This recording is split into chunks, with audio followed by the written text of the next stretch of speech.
오늘 우리가 요한복음 17장 1절에 3절 말씀을 통해서 하나님께서 이 아들 성자 예수 그리스도에게 주신 권위가 무엇이냐 하는 것을 살펴보고 그 말씀의 의미가 무엇인가를 살펴보고자 합니다. 우린 지난주에 1절을 통해서 예수께서 하나님 아버지 앞에 영광을 돌리고 그 영화롭게 한다는 것이 무엇인가를 알게 되었습니다. 그것은 십자가 사역을 감당하는 것이요, 자기에게 주어진 그 사명을 충실하게 감당해서 자기가 그 영광을 가지는 것이 아니라 하나님께 그 영광을 돌리기 위해서 그와 같은 기도를 드렸다라는 것을 배웠습니다. 오늘은 2절 말씀에 보면 아버지께서 아들에게 주신 모든 사람에게 영생을 주게 하시려고 만민을 다스리는 권세를 아들에게 주셨다라고 하는 이 말씀을 통해서 하나님이 그 영화롭게 해 달라고 하는 아들을 영화롭게 하심으로써 하나님 아버지를 영화롭게 하는 그 일을 감당할 수 있게 해달라고 하는 이 예수 그리스도의 기도를 응답하시면서 그에게 내가 그런 권세를 너에게 준다라고 선언하시는 모습을 보게 됩니다.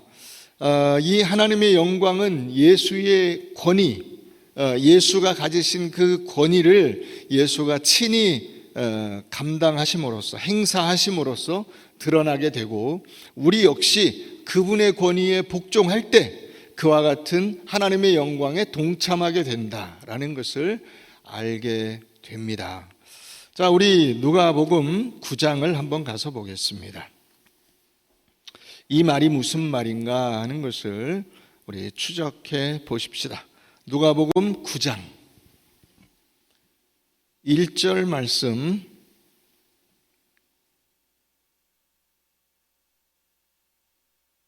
요한복음 앞에 누가복음 9장 1절, 예수께서 12제자를 불러 모으사 모든 귀신을 제어하며 병을 고치는 능력과 권위를 주시고, 이렇게 되어 있습니다.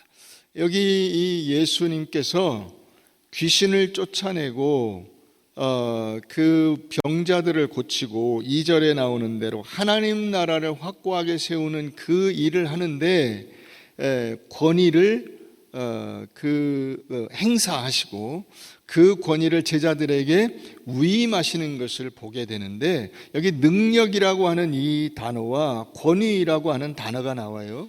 능력은 이게 디나미스라고 하는 단어예요. 그래서 여러분들이 알고 있는 다이너마이트라고 하는 단어가 DY로 시작하는데 헬라어 이 U자 같은 그 글자가 Y 발음이 나요. 위 같은 발음이 나요. 그래서 디나미스라고 그 헬라어가 돼 있어요. 이건 뭐냐면 힘이에요. 힘. 누가 가지는 힘? 내가 가지는 힘. 내가 발휘하는 힘. 그 힘은 얼마나 강력한지 다이너마이트 같이 폭발적인 힘을 가지게 되는 거예요. 그러나 그 능력이라는 단어보다 오늘 우리가 오늘 본문에서 배우고자 하는 그 단어와 개념이 무엇이냐면 바로 그 다음에 나오는 권위라고 하는 단어예요. 이게 엑수시아라고 하는 단어인데, 이 권위라고 하는 것은 여기 나오는 대로 귀신을 제어하고 이렇게 해라 저렇게 해라 할 수 있는 그 능력이죠. 그게 권위죠. 권위. 너 일리 가, 너 나가, 그죠? 그 악한 귀신아 병자에게서 나가고 라고 예수님이 말씀하시고 명령하실 수 있는 그 힘, 그게 권위예요. 질병, 자, 악한 질병아 떠나가라 라고 예수님이 명령하실 수 있는 그 권세, 그 권위, 그게 엑수시아라고 하는 거예요. 그게 오늘 본문에서 쓰인 이 모든 만민을 다스리는 권세를 아들에게 주셨다라고 할 때 이 권세라고 하는 단어예요. 그래서 이 단어는 권세, 권력이라는 의미가 아니고 정당한 힘과 그 직책이라는 의미에서 권위라고 번역하는 것이 더 합당할 수도 있습니다. 어쨌든 이 합법적으로 행사할 수 있는 권한, 이 권한은 어떤 의미를 또 내포하고 있냐면 자격이라고 하는 의미를 내포하고 있어요. 자격이 있어야 그 자리에 설 수 있다고 하는 의미에서 예수 그리스도는 하나님의 아들로서 온 인류를 구원할 사명을 감당할 자격을 갖고 계신 거예요. 창조주이시면서 모든 인간의 고난과 아픔과 좌절과 절망을 다 알고 계시고 그것을 직접 체험한 자로서의 자격을 갖고 계신 거예요. 그래서 인간을 구원할 수 있는 능력도 갖고 계시고 권위도 갖고 계신 거예요. 그 능력과 권위를 지금 제자들에게 위임하고 계시는 장면이 나오는 것입니다. 그러니까 이것이 그 자격이라고 하는 의미만 보면 안 되고 능력을 갖춘 자격이라고 보아야 하는 것이죠. 능력을 갖춘 자격. 그렇게 오래되지 않았는데 우리 노회 이제 목사님 한 분이 갑자기 암에 걸렸는데 발견되었을 때 이미 그 암 사기였어요. 근데 하여튼 어렵게 그 투병을 하시다가 결국은 돌아가시게 됐어요. 근데 이제 돌아가시기 전에 자기 이제 교회가 그렇게 큰 교회는 아니지만은 잘 그 목회를 하고 든든하게 세워진 교회인데 그 교회에 이제 후임자를 세워야 되잖아요. 근데 그 목사님이 이제 성도들하고 의논해서 후임자를 세웠는데 그 후임자가 자기 이제 신학교 다닐 때 제자예요. 그 제자가 자기가 볼 때는 네가 내 자리를 잘 이어갈 수 있겠구나라고 생각하고 세웠는데 사실 제가 좀 아쉽게 느끼는 것은 뭐냐면 그 제자가 이제 막 30살이 됐어요. 그래서 다른 노회에 있다가 이제 우리 노회로 전입을 그 담임 목사 우리 노회 소속 교회의 담임 목사가 되기 위해서 우리 노회로 이제 그 전입 오는 걸 이명이라 그래.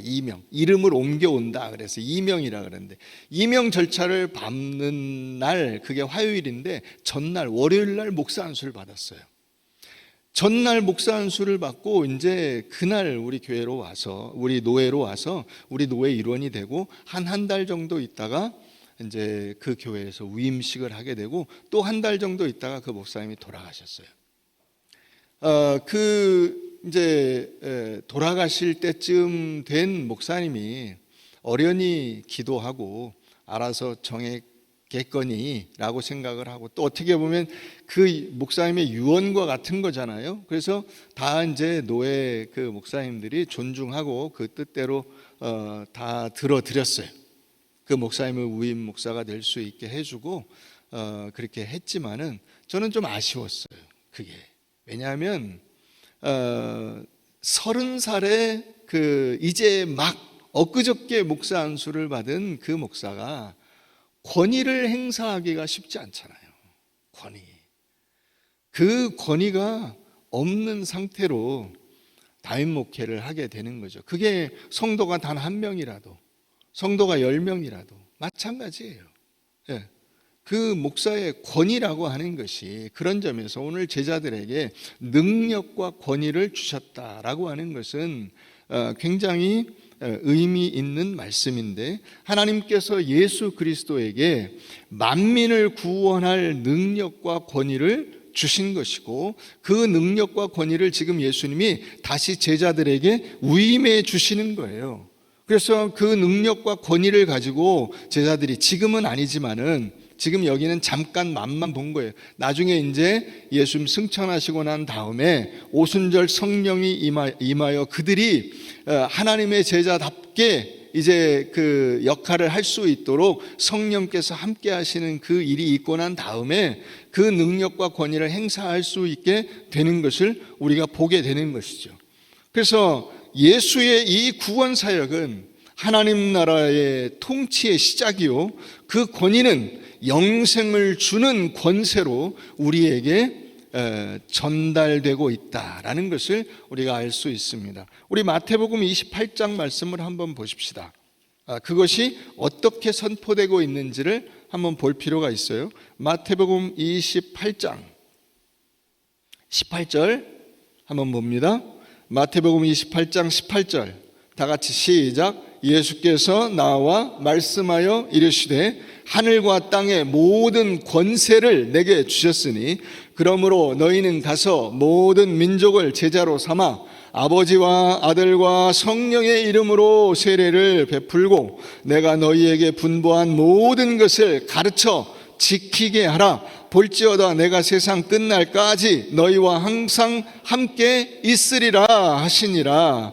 자, 여기 하늘과 땅의 모든 권세가 누구에게 주어집니까? 제자들에게 이 전수가 되고 있어요. 뭘 보면 알 수가 있죠? 20절 내가 너희에게 분부한 모든 것을 가르쳐 지키게 하라. 권위가 주어졌잖아요. 권위. 가르쳐 지키게 하라. 가르칠 수 있는 권위, 그것을 지키도록 만들 수 있는 그 권위가 제자들에게 주어져 있고 그 제자들에게서 복음을 받은 우리에게도 이와 같은 능력과 권위가 주어진 것을 믿으시기를 바랍니다. 자, 그러면 성경에서 이와 같은 권위를 제대로 이어받고 행사하지 못한 그 사람을 우리가 한번 찾아볼 필요가 있어요. 우리 사무엘상 15장 말씀을 한번 가서 보십시다. 사무엘상 15장.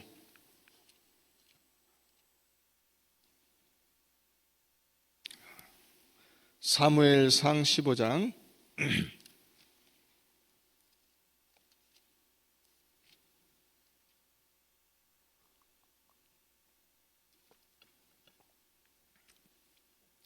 자, 22절부터 보겠습니다. 사무엘이 이르되 여호와께서 번제와 다른 제사를 그의 목소리를 청종하는 것을 좋아하심같이 좋아하시겠나이까. 순종이 제사보다 낫고 듣는 것이 순양의 기름보다 나으니. 자, 이 말씀이 나오게 된 배경을 여러분들이 잘 아시지 않습니까?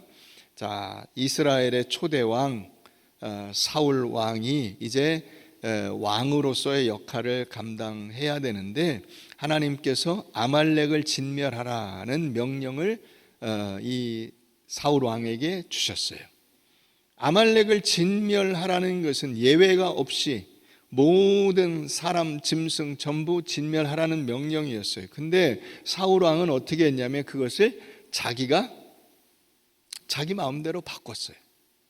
바꿔서 자기가 보기에 괜찮은 사람과 짐승은 남겨놓고 자기가 볼 때 별 볼 일 없는 것 같은 사람과 짐승을 진멸했어요. 그래서 사무엘이 나중에 와서 보고 왜 이렇게 하셨소? 물었더니 제사를 드리려고 그랬다는 거예요. 하나님 앞에 제사를 더 멋있게, 더 아름답게, 더 좋은 예물로, 더 체계적으로, 효율적으로 제사를 드리려고 우리가 이렇게 힘세고 좋은 종들을 부려가지고 짐승 잡고 이렇게 다 깨끗이 해서 하나님 앞에 제사를 드리면 좋지 않습니까? 이렇게 답을 한 거예요. 그랬더니 사무엘이 뭐라고 한 거예요? 순종이 제사보다 낫다고 한 거예요. 듣는 것이 순양의 하나님의 말씀을 듣는 것이, 청종하는 것이 하나님 앞에 드려지는 순양의 기름보다 낫다라고 말씀하시는 거예요.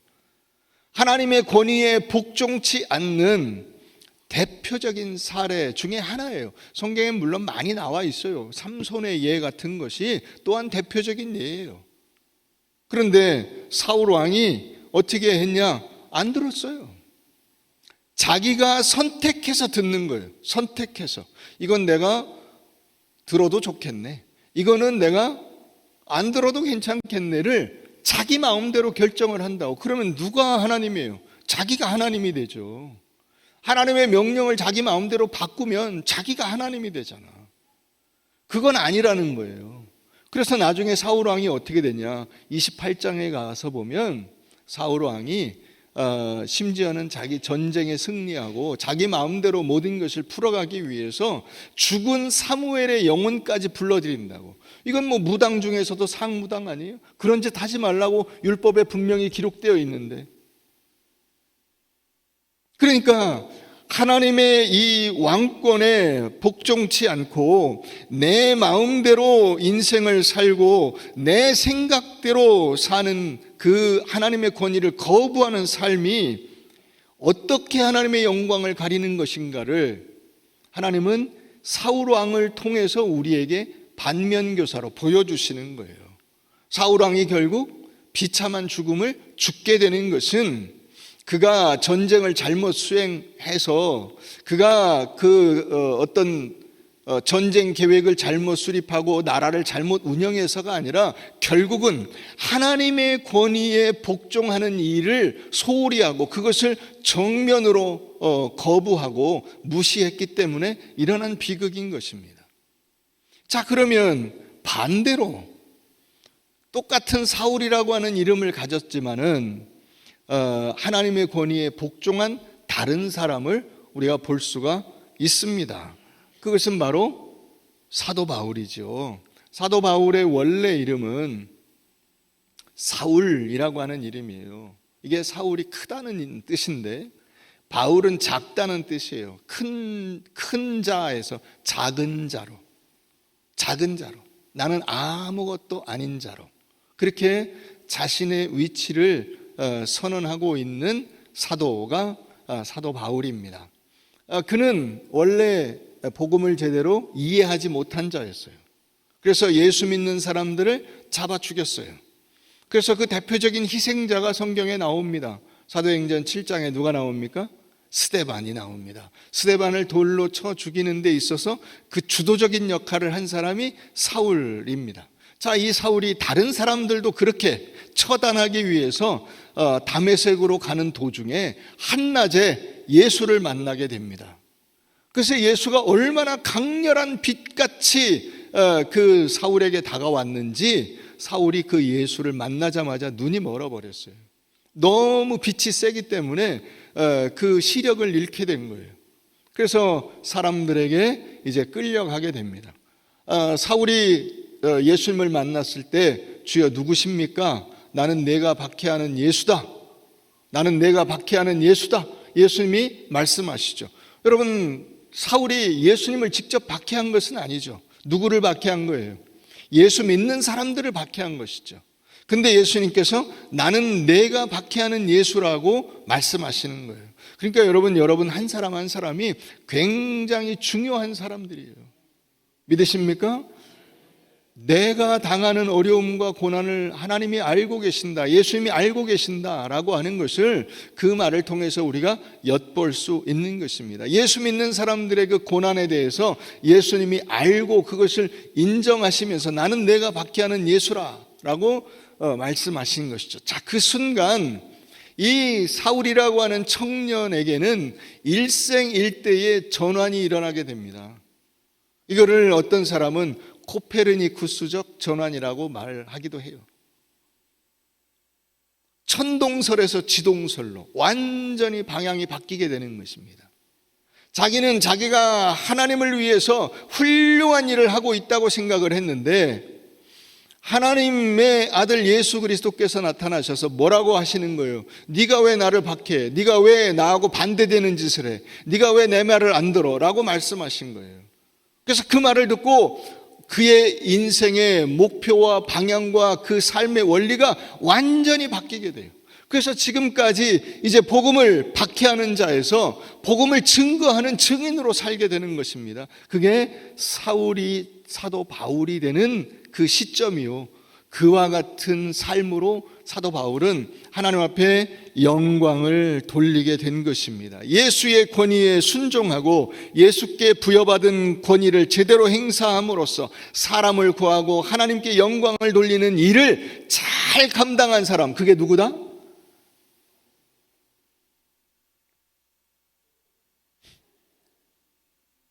제가 뭔 얘기를 한 거예요, 여태까지? 사도 바울입니다. 그게 사도 바울입니다.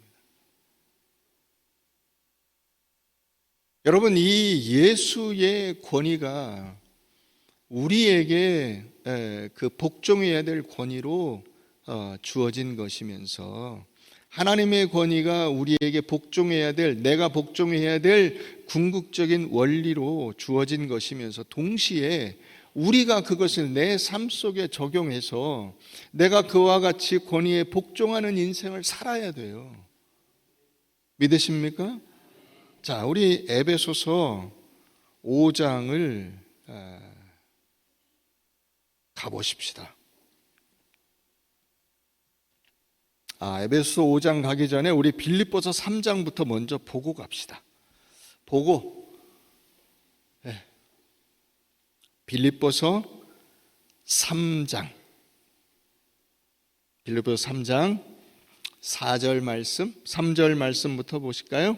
자, 하나님의 성령으로 봉사하며 그리스도 예수로 자랑하고 육체를 신뢰하지 아니하는 우리가 곧 할례파라. 그러나 나도 육체를 신뢰할 만하며 만일 누구든지 다른 이가 육체를 신뢰할 것이 있는 줄로 생각하면 나는 더욱 그러하리니 나는 8일 만에 할례를 받고 이스라엘 족속이요 베냐민 지파요 히브리인 중에 히브리인이요 율법으로는 바리새인이요 열심으로는 교회를 박해하고 율법의 의로는 흠이 없는 자라. 자, 자기가 지금까지 세상적 권위에 필적할 만한 권위가 없느냐? 아니다. 충분히 있다 이거죠. 충분히 있다. 그러나 7절 무엇이든지 내게 유익하던 것을, 내 세상적 권위를, 세상적인 능력을 내가 그리스도를 위하여 다 해로 여길 뿐더러 또한 모든 것을 해로 여김은 내 주 그리스도 예수를 아는 지식이 가장 고상하기 때문이라. 내가 그를 위하여 모든 것을 잃어버리고 집어 던져버리고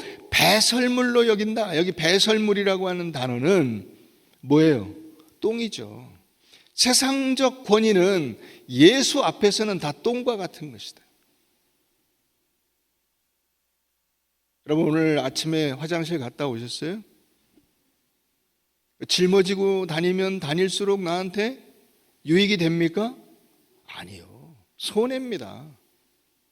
많이 짊어지고 다니면 다닐수록 손해입니다. 배설물로 여긴다 그랬어요, 사도 바울이. 세상적인 능력, 세상적인 자격, 스펙 이런 것들이 예수 앞에서는 아무것도 아니다. 내가 그러면 그런 자격이 없어서 이런 말을 하냐? 아니다 이거죠. 자기가 정통 유대인이고 바리새인이고 가말리엘 문화의 수학한 그 문화에서 수학한 정통 유대 학자고 그리스도인으로서뿐 아니라 그 당시의 철학과 문학과 사회 이 모든 학문에 있어서 뒤질 것이 없는 사람이었지만은 그것을 다 뭐로 여기고? 똥으로 여기고. 여러분, 그러니까 그 앞에 1장 20절 가보세요. 사도 바울이 뭐라고 하고 있는가? 뭐라고 하고 있는가? 20절 다 같이 읽습니다. 시작. 나의 간절한 기대와 소망을 따라 아무 일에든지 부끄러워하지 아니하고 지금도 전과 같이 온전히 담대하여 살든지 죽든지 내 몸에서 그리스도가 존귀하게 되게 하려 하나니. 이 사도 바울에게 최종적인 권위가 누구라는 거예요? 예수 그리스도. 최종적인 권위, 자기가 복종하고 자기가 절대적으로 순종해야 될 최종적인 권위, 최상의 권위는 예수밖에 없다라고 말하고 있는 거예요. 그래서 살든지 죽든지 이 세상이든 저 세상이든 어디에서든 어떤 상황과 여건 속에서든 나에게는 예수밖에 없소라고 고백을 하고 있는 거예요. 여러분, 이 사도 바울의 고백에 아멘이십니까? 여러분들의 인생도 그와 같이 되시기를 바랍니다. 자, 그러면 우리가 어떻게 이것을 내 삶에 적용하느냐 하는 거예요. 그 앞에 에베소서 5장을 가봅니다. 한 장 더 앞으로 가서 에베소서 5장 21절 말씀입니다.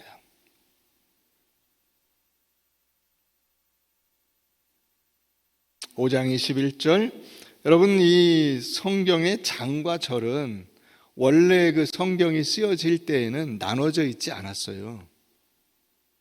이건 누가 나눈 거냐면 나중에 후대에 성경 원문을 연구하는 학자들이 나눠놓은 거예요. 왜 나눴을까? 예? 찾기 쉽게 하려고.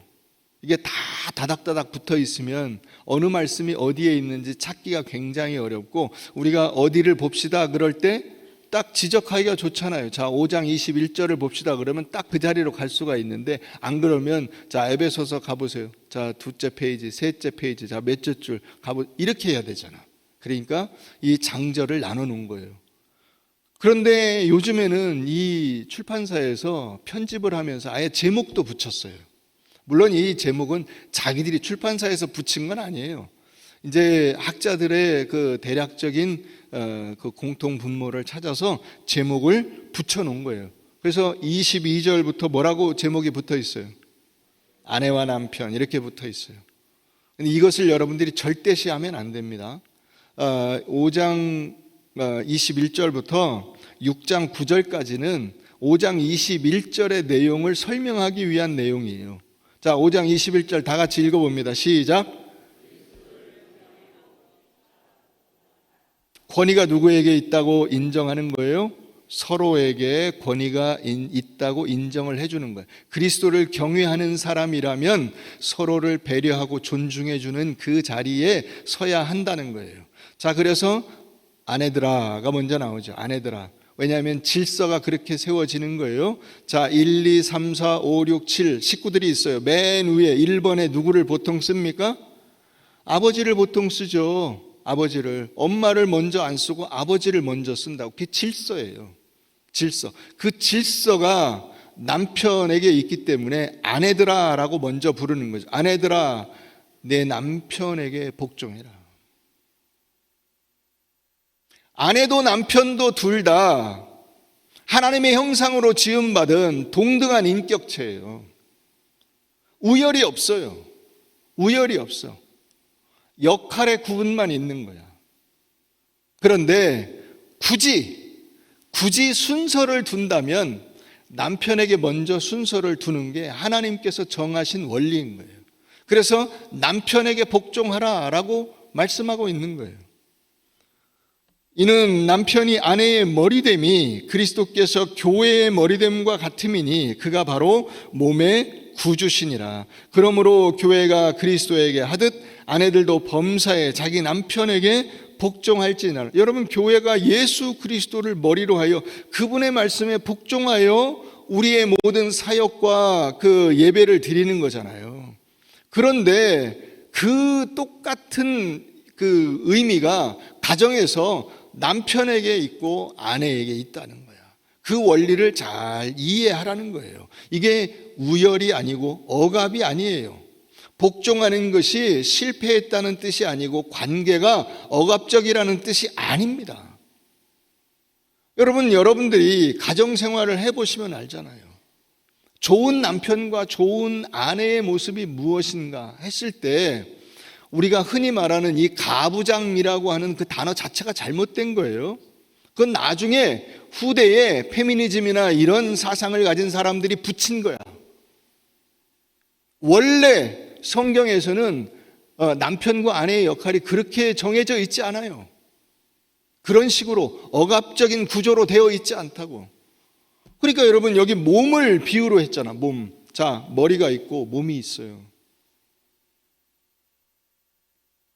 몸이 죽어도 죽음이고요. 머리가 죽어도 죽음이에요. 머리가 죽어서 뇌가 제 기능을 못하는 것을 뭐라 그래? 뇌사죠. 자, 뇌사가 심장이 죽음, 이 몸에 심장이 죽은 것과 같다고요. 똑같아요. 우열이 있는 게 아니야. 뇌사면 더 우월하고 심장사면 더 열등합니까? 전혀 아니죠. 죽는 건 똑같아요. 그런데 여러분, 뇌가 몸의 모든 기능은 다, 심지어는 숨을 쉬는 것까지도 전부 다 뇌가 지시하는 대로 몸이 움직여서 되는 거예요. 그러면 몸의 의사는 반영이 안 됩니까? 아니죠. 여기 아프면 뇌가 막 명령을 내리죠. 야, 어떻게 해봐. 빨리 가봐. 병원에 가봐. 이거 어떻게 주물러봐. 그죠? 여러분 어디 아프면 불에 대보셨어요? 심하게 되지 않아도 그렇게 크게 되지 않은 것 같은데 밤에 욱신 아파가지고 잠을 자기가 불편해요. 이 아파 보셨어요? 견딜 수가 없어요. 다른 일을 할 수가 있어요? 없어요. 뇌가 제 기능을 못 한다고. 이 아픈 것 때문에 거기 신경이 쓰여가지고 딴 일을 할 수가 없을 정도예요. 우열이 있는 것이 아니라 다 연결돼서 한 몸이야. 뇌가 제 기능을 못하는 것이나 몸이 제 기능을 못하는 것이나 같다고. 그래서 아내들이여 자기 남편에게 복종하기를 주께 하듯 하라를, 여러분 이걸 따로 생각하면 안 되는 거예요. 여기 그 다음에 그래서 남편이 아내의 머리됨이 그리스도께서 교회의 머리됨과 같고 그가 몸의 구주시기 때문이라 라고 말하고 있어요. 자, 25절도 가보세요. 남편들아 아내 사랑하기를 그리스도께서 교회를 사랑하시고 그 교회를 위하여 자신을 주심같이 하라. 여러분 밤에 잘 때 머리는 시원하게 하고 몸은 따뜻하게 하고 이게 당연한 거 아니에요? 그래야 숙면을 취할 수가 있죠. 그죠? 그러니까 숙면을 해야 뇌가 쉬잖아요. 뇌가 쉬어서 다음날 상쾌한 기분으로 일과를 할 수가 있잖아. 만약에 몸이 힘들고 어려우면 밤에 잘 때 그 다음날 병이 나요. 피곤해서 뭘 할 수가 없어요. 이거 너무나 당연한 거 아니에요? 남편들아 아내 사랑하기를 그리스도께서 교회를 사랑하시고 그 교회를 위하여 자신을 주심같이 하라.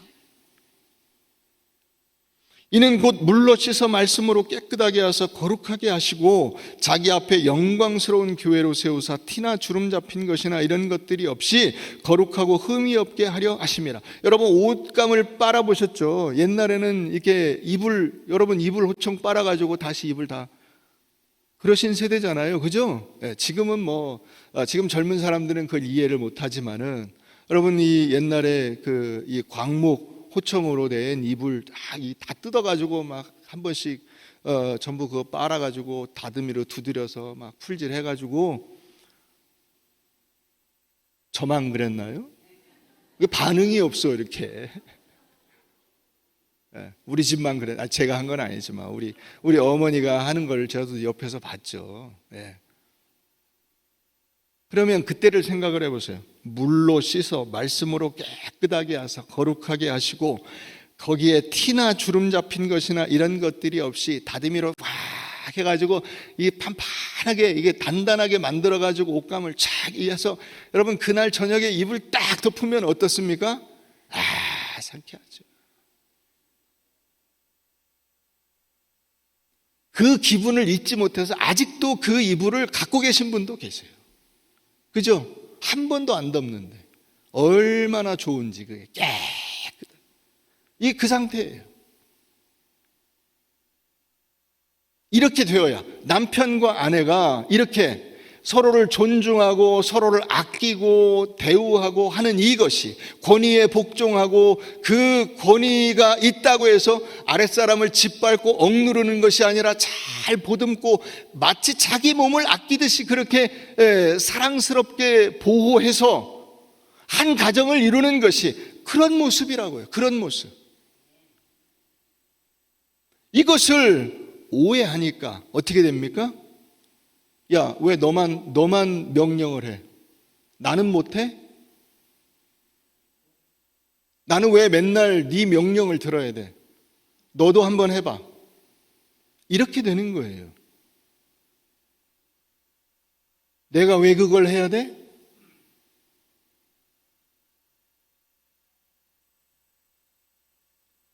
여러분 이게 몸의 원리가 아니라고. 몸의 원리가. 추우면 어떻게 해요? 추워. 몸에 닭살이 돋아요. 추워서. 그러면 뇌가 야 빨리 옷을 입어라. 그래서 옷을 갖다가 따뜻하게 입습니다.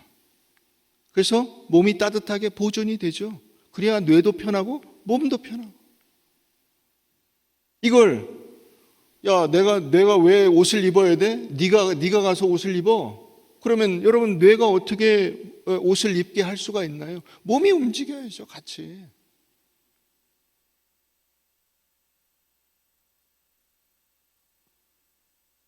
예수 그리스도께서 어떻게 그 권위를 지키고 아내를 사랑하는 그 남편의 역할 같은 역할을 우리에게 하셨는가를 그 다음에 설명하고 있죠. 이와 같이 남편들도 자기 아내 사랑하기를 자기 자신과 같이 할지니 자기 아내를 사랑하는 자는 자기를 사랑하는 것이라. 누구든지 언제나 자기 육체를 미워하지 않고 오직 양육하여 보호하기를 그리스도께서 교회에게 함과 같이 하나니 우리는 그 몸의 지체임이라. 그러므로 사람이 부모를 떠나 그의 아내와 합하여 그 둘이 한 육체가 될지니 이 비밀이 크도다. 나는 그리스도와 교회에 대하여 말하노라. 그러나 너희도 각각 자기 아내 사랑하기를 자신같이 하고 아내도 자기 남편을 존중하라, 존경하라, 배려하라, 굴복하라, 순종하라. 다 되는 거예요. 예수가 뭘 하셔서 그 교회를 제 몸같이 아끼는 그 책임을 감당하셨느냐? 십자가를 지셨죠. 십자가를. 그게 남편의 역할이라고. 교회의 역할은 그 십자가를 주신 예수 그리스도의 사랑에 감사하면서 우리도 남은 인생을 헌신하고 충성하는 삶을 사는 거예요. 똑같이, 예수님과 똑같이. 아내나 남편이나 그 똑같은 역할을 하는 거야. 다만 질서가 정해져 있을 뿐이야. 질서가. 그래서 집에서 여러분 통닭 시켜가지고 통닭을 먹을 때 누구 먼저 한 점을 떼냐? 남편에게 먼저 시켜 주는 거예요. 그래서 밥상머리에서 숟가락을 들을 때 누구 먼저 숟가락을 드냐? 남편이 먼저 들어라. 그냥 순서일 뿐이에요. 그러나 그 순서는 굉장한 의미를 가지고 있는 거예요. 거기에 사랑이 담겨 있고 거기에 책임이 담겨 있는 거예요. 책임. 그 책임을 져야 되는 거야. 그것을 예수님이 십자가로 진 거예요. 십자가로. 여러분 집에서 아이들이 부모의 명령에, 부모의 권위에 순종하지 않을 때가 있어요. 일시적으로 그럴 때가 있어요. 근데 그때 여러분들이 잘 아이들을 키우셔야 돼요. 아이를 키운다는 것이 그래서 힘든 거예요. 그게 무엇이냐면 부모의 권위를 잘 세우는 거예요. 그 속에서. 그러나 여러분들이 포기하면, 어느 순간 그것을 포기하면 그게 단순히 그 부모의 그 권위에 복종하지 못하는 그걸로 끝나지 않고 사회에서 자기가 권위자가 될 수 있는 기회를 놓치는 것과 같아요. 집에서 부모의 권위에 잘 복종해야 사회에 나가서도 사회의 권위에 복종할 수가 있어요. 직장 생활이라는 것은 그것을 배우는 것이고 제일 먼저 그런 것을, 그 권위에 복종하는 걸 배우는 때가 언제냐면 대한민국에서는 남자가 군대에 갈 때예요. 그래서 군대에 위계 질서가 생기는 거예요. 위계 질서가 나쁜 겁니까? 아니에요. 바로 지금 이런 것과 같은 거예요. 남편과 아내에게 순서가 있는 것처럼 위계 질서가 생기는 거라고. 그래서 그 위에 권위를 가진 사람이 자기가 밑에서부터 올라왔기 때문에 그 자기가 가진 권위를 가지고 아랫사람들을 잘 세워서 그 조직이, 원래의 조직의 역할을 잘 감당할 수 있도록 만들어가는, 그게 점점 더 좋아져야 되잖아요. 가정이 점점 더 풍성해지고 은혜로워지고 기쁨이 있고 즐거움이 있는 가정을 만들어야 되잖아요. 제가 군대에 있을 때 저희 한 3, 4년 정도 후배되는 후배들이 2년, 3년, 4년 요 정도 되는 후배들이 그 중에 한 4, 5명이 항상 따로 놀았어요. 그래서 우리 이제 교단에 군목단이 따로 있는데 그 교단 군목단에서 뭘 이렇게 하면 뒤에서 항상 궁시렁대고 불평하고 같이 뭘 하면 빠져서 어디 딴 데가 있고 이랬어요. 근데 제가 이제 제대하고 저희 한두 해 후배들 제대하고 그러고 나서 자기들이 이제 그 자리에 섰잖아. 어떻게 됐는지 아세요? 군목단이 거의 제 기능을 못했어요. 왜 그랬을까? 자기가 따라가야 되는 그 자리에 있을 때 열심히 그걸 따라가 본 적이 없기 때문에 아랫사람들도 복종을 하지 않는 거예요. 자기도 따르라고 이야기할 그 명분이 없어. 너 옛날에 네가 그 대위 때, 소령 때 어떻게 했어? 선배들 말을 안 들었잖아. 할 말이 없어요.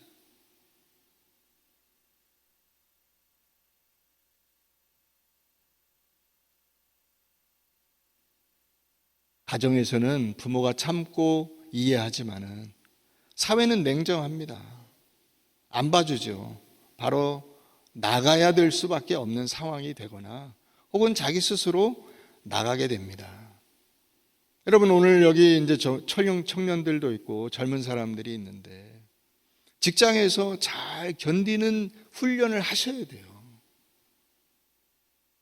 여러분 제가 이게 불곡산을 올라가면 저 위에 그 어느 정도 올라가야 능선에 가잖아요. 능선에 올라가야 아래가 잘 보이잖아. 그걸 제가 뭐라고 부른다고 했어요? 안목이라고, 안목. 인생에 안목이 생길 때까지 여기를 힘들게 올라가는 코스에 계속 올라가야 돼. 그 능선에 올라갈 때까지는 쉬운 데가 별로 없어요. 그래서 힘들게 거기를 올라가야 드디어 능선길에 접어들고 안목이 생긴다고. 아, 이쪽은 광주, 이쪽은 분당, 이쪽은 용인, 여기는 죽전, 이게 생긴다고. 근데 여기 올라가기 전에 중간에 아이고 힘들어 내려가 버리고 아이고 힘들어 내려가 버리고 이 계속 오르락 내리락 요 중간만 왔다 갔다 하면 안목을 가지지 못해요. 사회의 주도적인 위치, 권위를 가질 수 있는 위치에 설 수가 없어.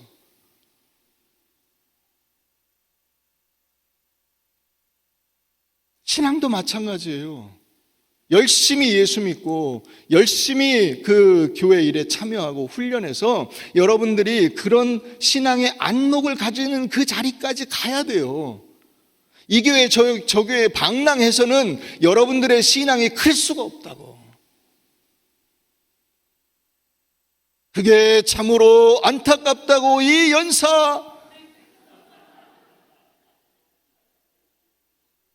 답답합니다. 참. 묵묵히 참고 견디는 일을 잘 못해요. 너도 목사, 나도 목사, 너도 성도, 나도 성도 이렇게 해서는 이 권위에 대한 복종이 무엇이고 그 권위를 가진 자가 가지는 책임이 무엇인가를 잘 이해할 수가 없게 되는 것입니다. 오늘날 사회가 혼란하고 가정이 붕괴되고 신앙이 쇠퇴되는 일은 사실 다 원인이 같은 거예요. 같은 원인에서 출발하는 거예요. 그것은 뭐냐면 하나님께서 부여하신 권위를 부정하고 내 마음대로 나 편한 대로 살겠다고 하는 욕망이 가정을, 교회를, 사회를 혼란스럽게 하는 거예요. 여러분 그러니까 대통령의 권위에 순종해 보지 못한 사람들이 권력을 가졌을 때 어떻게 됩니까? 내로남불이 되는 거예요. 내가 그 밑에서 대통령의 그 때로는 부당하게 보이는 그 명령이라 할지라도 그걸 수행해 본 적이 없잖아. 맨날 데모만 했잖아. 그리고 나서 내가 이제 권위를 가졌어. 너희 순종해. 그러면 사람들이 순종하겠어요? 여러분 젊은 사람들이 이걸 깨달아야 돼요. 뭐냐면 내가 열심히 복종하고 순종하고 그 자리를 지킴으로써 나중에 내가 권위를 가질 때에 더 잘할 수 있게 되는 거예요. 지금 더러워서 못해 먹겠어. 나 사표를 내야 되겠어. 그때 참고 견뎌내야 다음에 자기 밑에 있는 사람들이 사표를 내야 될 수밖에 없는 상황을 이해하고 그것을 보듬어 줄 수 있고, 혹은 그때에 자기가 더 잘하면 되잖아. 더 지금 있는 그 윗사람들보다 내가 더 잘할 수 있어야 되잖아요. 그런데 사표를 내고 나와버리면 그 정도밖에 안 되는 거야. 맨날 그 자리에서 왔다 갔다 도돌이표밖에 안 돼. 여러분, 교회와 그리스도는 순종과 사랑의 관계예요. 남편과 아내는 섬김과 존중의 관계예요. 국가와 시민은 질서와 순복의 관계예요. 그걸 어디서 말하고 있냐? 로마서 13장이 우리에게 가르쳐주고 있어요. 로마서 13장 한번 가서 보세요. 오늘 이 말씀만 보고 말씀을 맺겠습니다. 로마서 13장. 각 사람은 위에 있는 권세들에게 복종하라. 권세는 하나님으로부터 나지 않음이 없나니 모든 권세는 다 하나님께서 정하신 바라. 그러므로 권세를 거스르는 자는 하나님의 명을 거스름이니 거스르는 자들은 심판을 자취하리라. 여기 이 권세를 여러분 정치 권력으로만 이해해서는 안 돼요. 그거는 이를테면 피자로 말하면 한 조각, 피자 조각이 여러 개 있는데 8조각 몇 조각이 있는데 그 중에 조그만 조각 하나예요. 오늘 우리가 권위에 대해서 살펴보고 있죠. 그 권위, 모든 권위를 다 통틀어서 하시는 말씀이에요.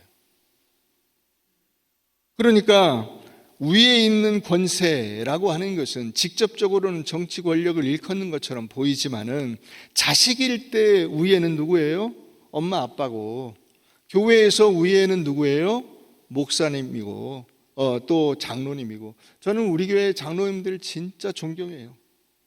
우리 교회가 지금 이렇게 든든하게 세워진 데에는 우리 장로님들의 공이 굉장히 큽니다. 우리 장로님들이 한 번도 저에게 아니요라고 말씀하신 적이 없어요. 목사님 원하시는 대로 하시죠. 목사님 뜻대로 하십시오.